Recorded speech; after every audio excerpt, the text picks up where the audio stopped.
Expresso, allongé ou cappuccino, peut-être que vous faites partie de ces nombreux Français qui consomment du café quotidiennement. Si vous êtes sportif, vous prenez peut-être du café avant votre entraînement en vous disant que ça va vous permettre d'avoir un petit peu plus d'énergie et un petit coup de boost. Mais est-ce que réellement le café permet d'améliorer nos performances sportives? Quels sont les effets du café sur notre corps? Quel risque il y a à avoir une surconsommation de café? C'est ce que l'on va voir dans cette vidéo. Bonjour à tous, je suis Guillaume de Native Fitness, votre coach sportif et expert en nutrition qui vous accompagne dans votre transformation physique. Comme vous le savez déjà sûrement, la caféine est la substance qui est contenue dans le café, mais peu de gens savent qu'elle est également contenue dans de nombreuses autres boissons et aliments, notamment dans certains sodas, dans le thé, dans le maté, dans le guarana, dans le cacao, etc. etc. La caféine, c'est aussi la substance psychoactive la plus consommée et la plus étudiée au monde. De nombreuses études ont montré son efficacité et les avantages que l'on pouvait en tirer pour notre santé. Aujourd'hui dans cette vidéo, on va voir en quoi la caféine peut aider une personne qui est sportive à améliorer sa condition physique ou bien ses performances. La première raison pour laquelle les sportifs consomment de la caféine, c'est pour améliorer leur énergie et leur performance durant l'entraînement.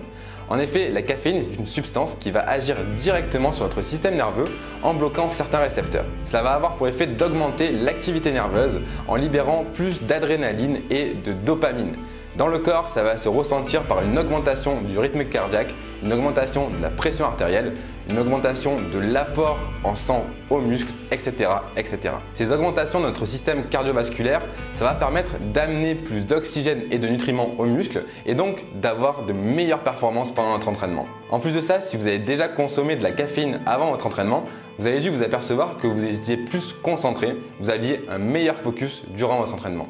Ces deux effets cumulés vont vous permettre d'avoir de meilleures performances et plus d'énergie dans vos entraînements et donc potentiellement plus de réussite d'améliorer votre condition physique. Le second effet bénéfique de la caféine pour les sportifs, c'est que ça va permettre d'augmenter la combustion des graisses, de brûler plus de graisse.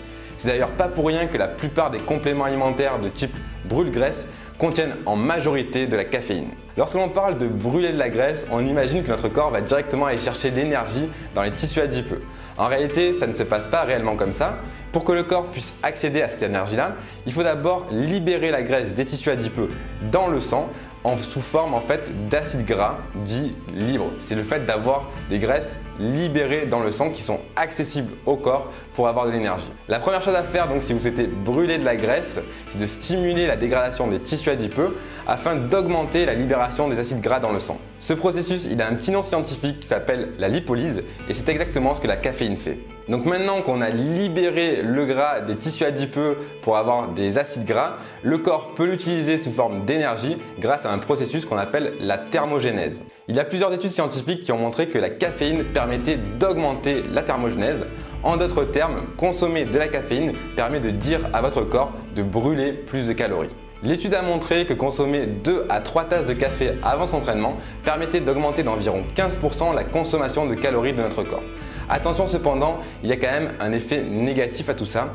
C'est tout simplement le phénomène d'accoutumance à la caféine au fur et à mesure du temps. Et oui, malheureusement, si vous consommez de la caféine régulièrement, au bout d'un moment, votre corps va devenir totalement tolérant aux effets de la caféine et vous n'aurez plus autant de bienfaits à consommer du café. Alors certes, de nombreuses études ont montré que consommer du café permettait d'améliorer les performances, d'améliorer la condition physique sur le court terme, mais à l'heure où je tourne cette vidéo, aucune étude n'a montré que la caféine permettait de perdre du poids et d'améliorer sa condition physique sur le long terme, justement en prenant en compte ce phénomène d'accoutumance.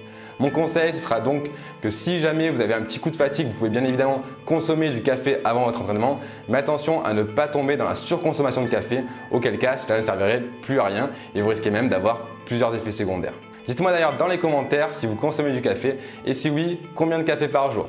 Pensez à mettre un petit pouce bleu sous cette vidéo, c'est gratuit et ça ne prend qu'une seconde. Abonnez-vous également à la chaîne YouTube en activant la petite cloche des notifications. Et pour ceux qui veulent aller un petit peu plus loin, je vous propose de rejoindre un web coaching offert sur 4 jours. Vous avez le lien juste ici ou dans la description, c'est totalement gratuit. Vous laissez votre email et je vous envoie vos accès par email. Voilà, c'était Guillaume, je vous souhaite à tous une très bonne journée et je vous dis à très bientôt dans une prochaine vidéo. Et d'ici là, soyez en forme, allez ciao!